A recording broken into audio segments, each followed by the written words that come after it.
Hi, everybody, and once again, welcome to another Warrior Wednesday and a very special guest today. If you viewed the Iowa Firearms Coalition as a nice big F-150 pickup truck, and you open the hood, there's Michael Ware. He's kind of the engine behind this whole thing and has been for several years, a trusted friend, a good man of faith, and a very wise person. And we're welcoming him today, and specifically we're going to get into the weeds on, well, you kind of know IFC from doing local legislation at the State House, but we're going to do some national work today. So Michael, first of all, welcome, and tell us, what is this VAWA that is up on our action alert page at IFC now? Well, can I throw something out there real quick? Yeah, absolutely. Have we officially hit the bottom of the barrel that I'm your guest today? Is that what we're saying? Well, we had to hold certain people for special times, and you were made for such a time as this. All right. My self-esteem is up there. Let's get going. All right. Okay. So your question was what again? Sorry about that. On our action alert page now. Oh, yeah. Senator Ernst and Grassley are in favor of the VAWA, which we know Joni Ernst has been on this, I think, since 2019. But it's had some changes that our viewers need to be aware of. And you read the bill and understand some things have been slipped in recently. Okay, so let's go back to the beginning here. If you go to iowafc.org, right there on the front page and the landing page, you'll see across the top, several options. And one of the first is take action. So when you click on that, and I'll do it right now on another screen I've got here, you're going to see action alerts that IFC has set up so that we've made it very easy for you to communicate to your legislators. And so we've got one that says, urge Senator Ernst and Grassley to strike President Biden's gun control measures from VAWA. Right. And so you can click on that, fill out your personal information, because you need to have that so they can understand who you are and if you are their constituent, and send it off to them. And it's a pre-written message we've put together with the specifics, and we need people to do that, because the fact of the matter is, and I know you know this, John, if you don't reach out to your elected officials and tell them that you take fault or issue with something, they'll proceed as if there is no problem. And whether they know that or not, or whether the problem that they may see is perceived or real, doesn't matter as far as we're concerned. What our job is to advocate, and we are stewards of the Second Amendment in this state and beyond. And so it's important that the senators understand that while VAWA has many good aspects, this reauthorization is a continuation of something that's been in place since the middle 90s, I believe, and it's been unzipped and repackaged in such a fashion it does contain some bad things, and we want them out. Does that help kind of lay the foundation for what we're doing? Yeah, it sure does. We don't want people to think IFC is against the bill in itself, because there's some valuable things to help protect women from domestic abuse and domestic abusers having firearms. But in this bipartisan agreement that got worked out last month, there's some specific things that made me think of you, and that is, if folks come to your shop and are purchasing a firearm, and let's say they're confused, like, well, I'm going to give this gun to my son in a couple of years when he's 21 or something, and they check, are you buying this for yourself? And they check no. And then suddenly this gets kicked back. Under this bill, it looks like you might be getting a knock on the door from a 3-letter agency. Am I wrong on that? You could. It's important to note that this is another version of the reauthorization in itself. That was put together a number of months ago. So when we were dissecting this, and I think it was mid-December, there were about 6 components that really were bad, and they contain things like red flag gun laws, and which is basically having a judge pass judgment on the removal of your firearms without you even needing to or being able to be present, right. No due process. And so those things are wholly un-American, despite their intentions. And so we can't back anything like that. And so those portions were removed.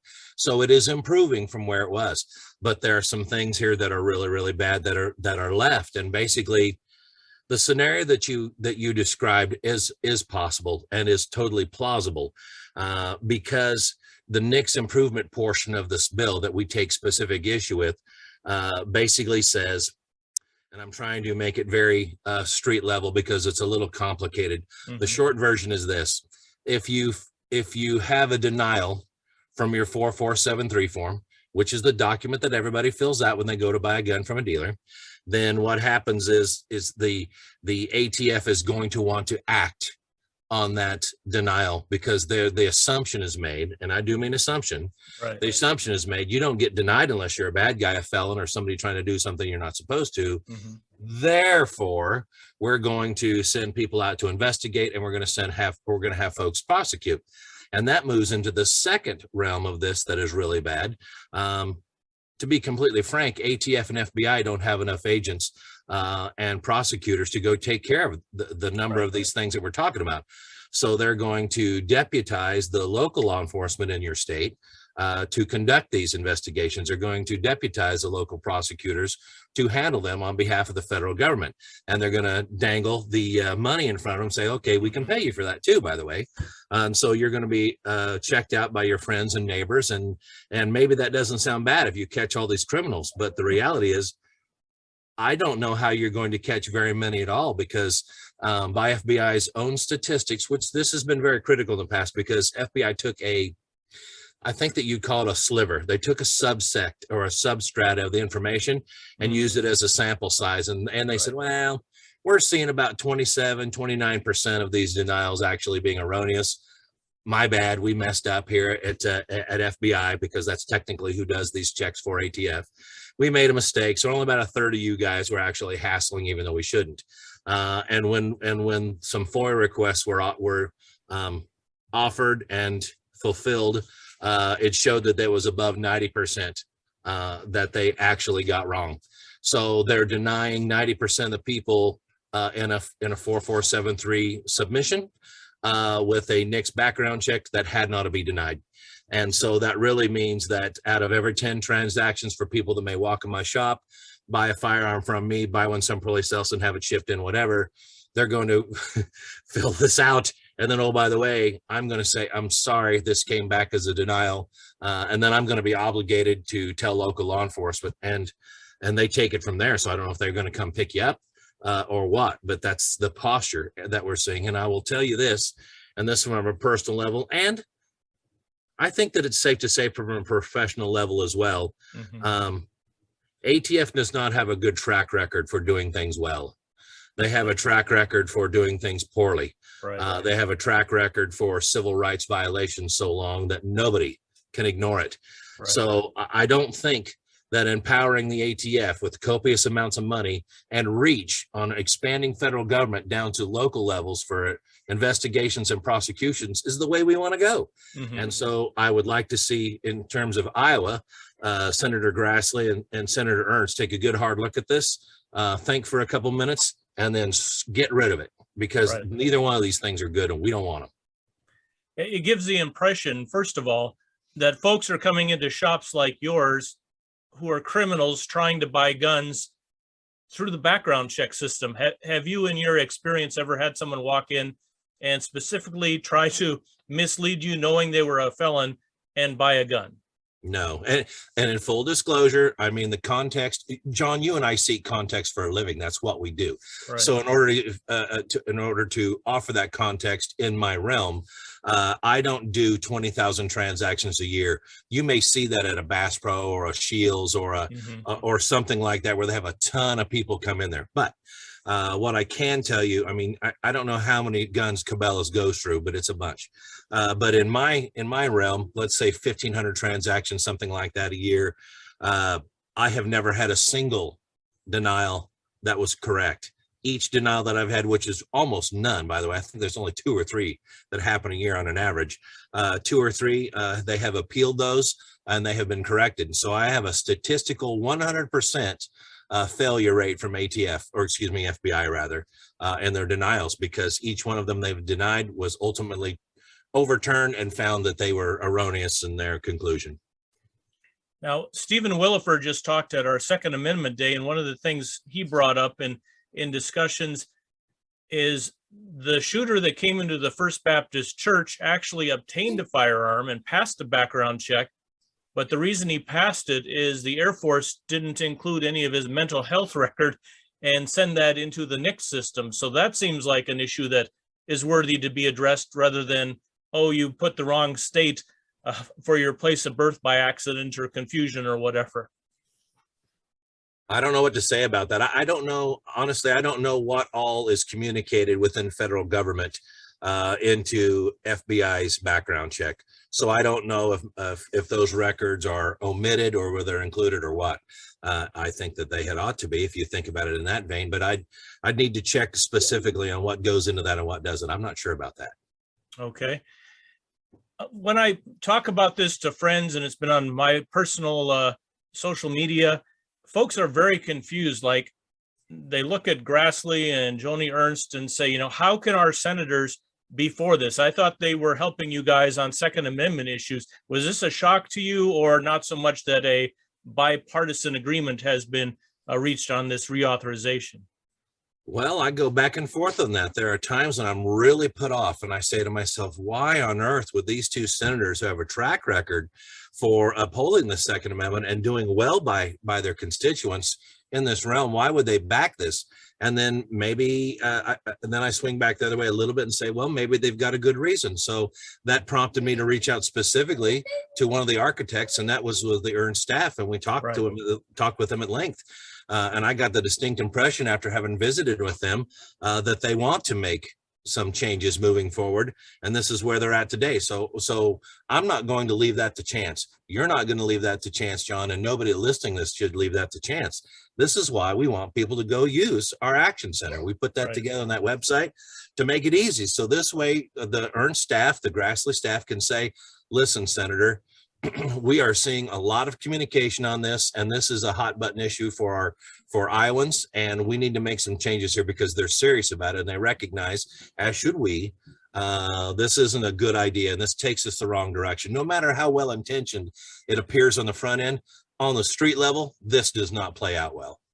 Right. So you can be totally right, make a mistake, and let me tell you from personal experience, the last thing you want is the ATF or the FBI showing up at your house, because your neighbors are going to know, they're going to talk. The next thing you know, your boss has found out and your life has changed. Now, I learned that from a personal experience last March. Someone made a false claim against me and said John was part of the insurrection January 6th. Well, the FBI did show up about 3 months later. And let me just say, they don't come to your house with a presumed sense of innocence trying to be your pal.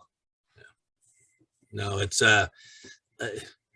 hard for people to understand when they haven't thought through this, but imagine for a moment, and keeping in mind what cancel culture is today, what it looks like, and how nasty and horrible people can become to you, and then everybody dogpiling on. Just keep that in your mind, because we've all seen that. We've watched it go on in our communities. We've probably had it happen to a friend or a loved one, okay?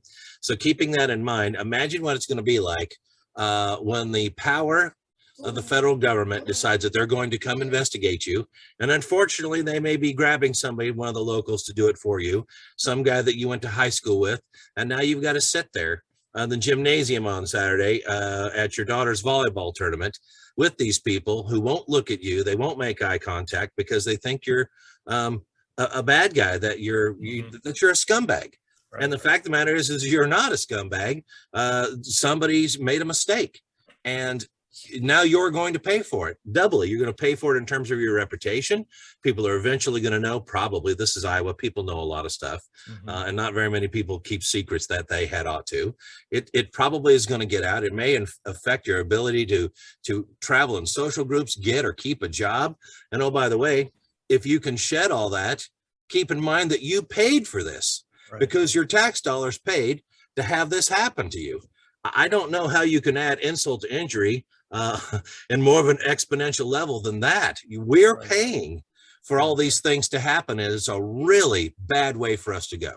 Yeah, if you have any doubt about what we're saying, I mean, just look in the news of how many people that went to the Trump rally in Washington, D.C. on the 6th, didn't take part in anything against the law, didn't go in the Capitol, just happened to be in the proximity and have been in prison for over a year and waiting on their trial date. So The innocent before guilty is not how they roll at some of these three-letter agencies. I know. Now to keep bringing more of this into context, if people are interested, John, I'd like for them to go to our website, iowafc.org, and there are a series of blogs about this. But one of the most recent at this moment was published on February 24th, and the title is VAWA dash. It gets better and it gets much worse. And so if you go read that, you'll get a better sense for what's happening here. And very importantly, all the citations are there that lead back to what we're talking about, so we can offer these conclusions. So because we've had some people say, wow, I just don't believe that. That doesn't sound right. Are you sure? Yes, I'm not saying it because it's fun. I'm saying it because I'm pained about it, but it needs to be said. We don't seek to be adversarial with Senator Grassley or Senator Ernst. We love working with them and their staff. But I'm sorry, we're stewards of the Second Amendment. This is our mission statement. This is what we do. This is what our membership asks us to do. And we're not going to go along with this. So they need to know from us, this is not acceptable. This has to be readdressed. And frankly, we'd like to see it gone. And you mentioned the statistics. I know the FBI says like 90% of the time the error was just an error.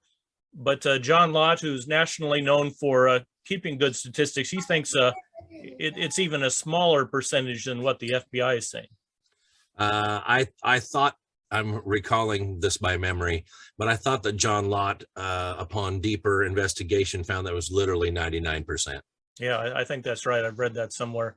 Not so, John, yes. And you touched on this earlier, and I probably didn't do a good job of fleshing it out. But if the question to me is, Michael, you have a federal firearms license and FFL, you do these things for a living. How many criminals do you see come into your shop that try and buy a gun through legal purposes? Mm-hmm. John, that's not happening. And if it is, it's an exceedingly stupid criminal and you're going to catch him. And that's okay. That's fine. These checks are there in place and I understand why they are. I may not always agree with them, but I do understand the premise behind it. We're not catching criminals in this fashion. We're tripping up good guys in this fashion. Yep. And if John Lott's right, 99 out of 100 people that are tripped up don't deserve it. That's wrong. And we don't want to give the impression we're anti-law enforcement. I mean, there's no bigger supporter of local law enforcement, especially than IFC. But let me just tell you, I have a neighbor who retired from a long career of doing everything imaginable in law enforcement. I was discussing this with him. He goes, John, this is stupid. He literally said that. He goes, if a criminal wants the gun, they're not going to go to a shop. They're not going to fill out the form. They're not going to subject themselves to a background check. They're going to walk through Walmart and look for someone who's got a gun sticker on the back of their truck, break the window and steal their gun. Mm-hmm. It's so much easier than what you've just described. Yes. And so we have these Pollyannish ideas about how we're going to catch criminals through paperwork. And that may happen from time to time, but in circumstances like this, we also need to be honest and say, okay, is this have a likelihood of going well? And we apply to any codification, resolution, law, whatever else. We apply the same thing that doctors do to patients and their treatment of patients. We say to ourselves, first, do no harm. Mm-hmm. And if we apply that rule, which is a very good one, by the way, to legislation alike, then Senator Ernst and Senator Grassley should be saying, does this do any harm? Well, yeah, and only 99% of the time, or 90 by FBI's own by FBI's own internal investigation. So is that enough of the time to warrant us being rid of it?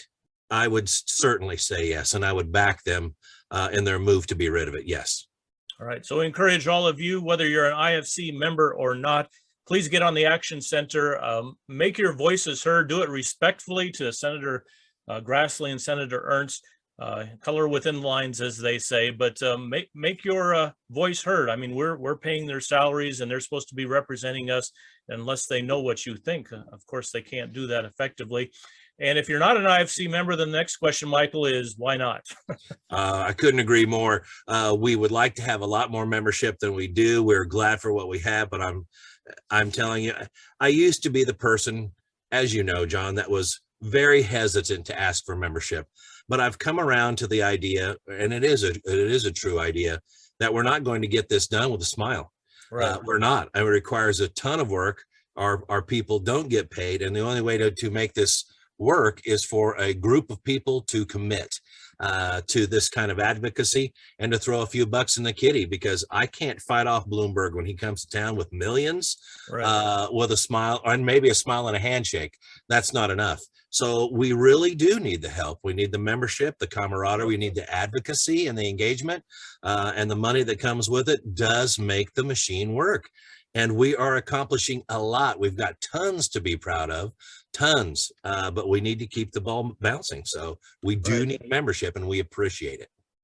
We do indeed. And just in the last several months, IFC has been very, very out there in social media, on the main media, talking about the Second Amendment sanctuary work. We are like working day and night as volunteers to make stuff happen for Iowa. And one thing that we want to make everybody aware of, if you're not already, is the Freedom Amendment. And we're getting the Second Amendment protection actually included in the Iowa Constitution. So by joining, you're helping us in that fight. As Michael mentioned, the forces of, I'll just call it the forces of evil, are going to come against Iowa as we start battling this going into the fall of 22 with the November election. So folks, please get behind this, make your voices heard, tell your neighbors that they need to be involved in IFC, because we're your boxing gloves in this fight right now against everything that is anti-freedom. Agreed. Michael, thanks for joining us today for Warrior Wednesday. I'm sorry we made you wait, but like I said, perfect timing, and thanks to you for getting into the nitty-gritty and reading the PDFs of 45-page reauthorization bills to find this stuff that really was buried, that folks didn't know had been added kind of at the last minute and maybe a bit under the table. Yeah, well, I had help. The folks from Gun Owners of America, John Crump, some of these guys were calling me up and saying, listen, there's a few pieces here we need to delve into. Have you looked at this yet? And I'm like, no, I haven't gotten to it yet. And they said, you need to. So this is always a collaboration. We're glad for a lot of partners. Yeah, amen. All right, thanks, sir. And we will talk to you soon, and join us again next week for another Warrior Wednesday.